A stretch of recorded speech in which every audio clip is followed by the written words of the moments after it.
Bon David, qu'est-ce que tu fricotes encore? Qu'est-ce que tu voulais Marie, me montrer? tu vois ici, ça, sur ce petit mètre carré là, j'ai une diversité de semis spontanés. Ça, c'est de l'hypomée. D'accord, les petites hypomées Voilà. qui ressemblent un peu aux liserons, mais qui font des très jolies petites fleurs. Les fleurs volubilis. bleues, voilà. On a ici de la bourrache, par exemple, de la coriandre.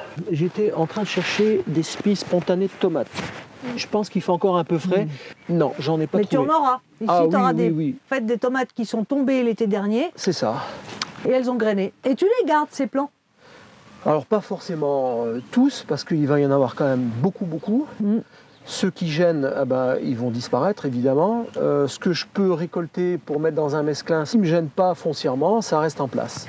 Et oui. C'est bien pour la biodiversité, c'est bien pour certaines plantes, décompactage du sol. Tiens là, j'avais pas vu, on a un semis spontané de petits pois là.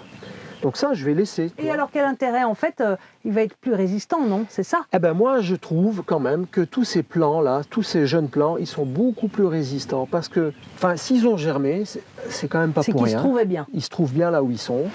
Et je trouve qu'ils sont aussi beaucoup plus résistants à l'attaque des prédateurs, notamment des limaces. Et oui, parce que les limaces s'attaquent un peu à des végétaux qui sont en difficulté. Je crois, ouais. Ouais, on dit Et beaucoup ça. donc ces semis spontanés, ils s'y plaisent.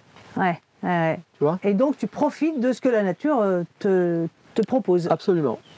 J'en ai encore plein d'autres à te montrer si tu veux. Allez, on fait le tour. Alors Marie, qu'est-ce que tu vois là? Une plate-bande de choux. Ce sont des choux paumés. Pour l'instant, ils ne sont pas bons à consommer. J'attends qu'ils fassent la pomme. Ouais. Mais regarde au pied de ces choux là, tous ces semis spontanés, notamment là on a de la coriandre, là on a de la salade.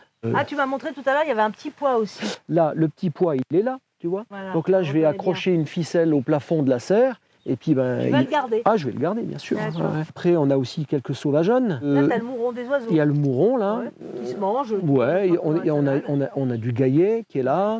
Alors lui, il se mange pas. On a de l'ortie qu'on consomme en potage, en pesto, enfin, ce que tu veux. Si t'as des fleurs, là. Ouais. Ça, c'est la monnaie du pape. Je la conserve parce qu'elle est très belle une fois en fleurs et puis ça attire les pollinisateurs dans la serre. Ouais. Là, on a du lamier, tu vois, ça se mange ou en potage. Les fleurs, tu peux les manger comme ça. Ouais. Puis, il y a une diversité assez phénoménale. Là, on a de la lampsane, tu vois, qui se consomme aussi dans les mesclins. On a du persil spontané. C'est déjà pas mal, ouais. C'est déjà pas mal, ouais. Tu vas m'emmener voir une autre plate-bande où il y a plus de sauvageonnes que tu manges à cette période. Oui. On va se diriger à l'extérieur parce qu'on est sous serre et à l'extérieur, il y a cette zone également là. Allez, on va voir la suite. Allez, on file à l'extérieur. Ah bah, regarde si c'est pas extraordinaire ça. Tu vois, on a fait 3 pas et là on tombe sur un semis spontané d'arroche. Ah oui, qui fait un délicieux épinard. Ah ça c'est fabuleux en mesclin là. Tu vois là, on voit les 2 premières vraies feuilles. C'est ça que tu manges. Et ça, tu mets en salade, c'est extraordinaire. Ah oui, c'est meilleur que le lamier. Hein. Là, semis spontané de blettes de début 2020. Oui, de l'an dernier, ouais. Ça nous a bien nourris durant la belle saison et même durant cet hiver, tu vois. Ouais, elles sont encore jolies les petites blettes. Là-bas, je vais te montrer un semis spontané de blettes de 2021, puisque j'en avais planté sur cette parcelle. Oui, tu l'as laissé monter à graines, c'est monté elle a à fait graines, ses petites voilà. graines, et je vais te les montrer, graines se sont mises en terre et ressortent maintenant. C'est ça, c'est très parlant, tu vois, il y en a un tapis. Et là, qu'est-ce que je vois? De l'euphorbe et du rumex. Alors ça, le rumex, tu le manges pas, hein.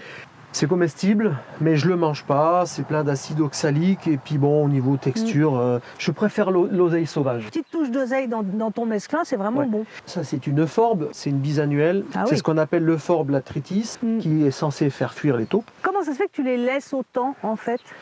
C'est pas gênant, les insectes adorent, ça nourrit les abeilles. C'est ça. C'est toxique, donc c'est pour ça qu'il faut quand même avoir une bonne connaissance des plantes et des plantules. Il faut mangez pas tout. Voilà, il ne faut pas tout manger quand on ne connaît pas, il faut être très prudent. Par contre, laissez pousser, regardez ce que ça va devenir, laissez grandir pour comprendre ce que ça va devenir et vous allez petit à petit les reconnaître. Et puis après, en termes de biodiversité, ça apporte énormément à la nature. Et là-bas, j'ai ce qu'on appelle un ressusson. Ah, qu'est-ce que c'est que ça? Allez, viens, je vais te montrer. Le fameux ressusson de pommes de terre, il est là. Ah, mais oui. Si tu n'y prends pas garde, tu as vite fait d'y mettre un coup de pied ou un coup de bêche. Et Malencontreux. Voilà, et tu te prives d'une petite récolte de pommes de terre nouvelles qui sera bien utile au moment venu. Elle sera bienvenue. Tu vois, sur cette petite parcelle sur laquelle j'avais planté des salades italiennes, tu sais, rouges. Donc, outre le ressusson, ici on a un semis spontané là, de Monnaie du Pape, à nouveau, de la roche. Oui. Il y a autre chose, du coquelicot ici. Ah oui, tu as beaucoup de coquelicots un peu partout. Et Ouais, tes coquelicots, tu vas les laisser. Alors on les consomme monter, pas, mais par contre on les laisse monter à fleur. Et alors là, ces herbes, tu les laisses? Qu'est-ce que c'est? Mais Marie, c'est pas de l'herbe, c'est une graminée. Tu la connais très très bien. Qu'est-ce que je mets sur mon potager? Ça, c'est de la paille. La paille de blé. Ah, c'est du blé! Tout ça, c'est du blé. Bien Tu vois, sûr. tout ce que tu appelles de l'herbe, c'est du blé. Mais tu vas le garder, ce blé? Dès lors qu'il ne gêne pas, oui. Ouais. Ouais, je le laisse. Et puis de toute façon, les racines du blé vont structurer le sol. Et là, tu vois. Là, tu as de la roche. De la roche. Ouais. Il y en a partout, des hippomées. Il va bientôt y avoir les tomates. Regarde là sur le lamier. Oh, un petit bourdon. Tu vois le bourdon? Au milieu des lamiers, on a énormément de Véronique. Oui, la Véronique avec ses petites fleurs bleues toutes délicates et le lamier avec ses fleurettes violettes. Là, on a du sénesson. Oui. Tout ça, je laisse en place pour la biodiversité. Ce sont les premières fleurs du printemps. Là, regarde, on a du fenouil, des semis spontanés de l'an dernier.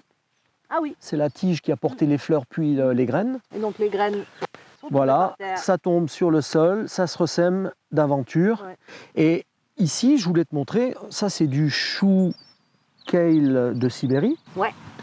Ça, c'est un semis spontané de l'an dernier. C'est ça. La finalité du semis spontané, c'est quand même que ça peut atteindre cette taille-là. Alors, il va se développer davantage, il va monter à fleurs, puis à graines. Et ça... Ah mais c'est un délice ce chou kale. J'en ai jamais mangé un aussi bon. Il est tendre, il est charnu, il est goûteux. Et alors, t'en fais des mesclins. Oui, alors, là, tiens, un petit rayon de soleil, je peux enlever ma capuche, il fait bon là. Ça va dans les mesclins avec tout ce que je trouve, aussi bien dans les champs que au potager.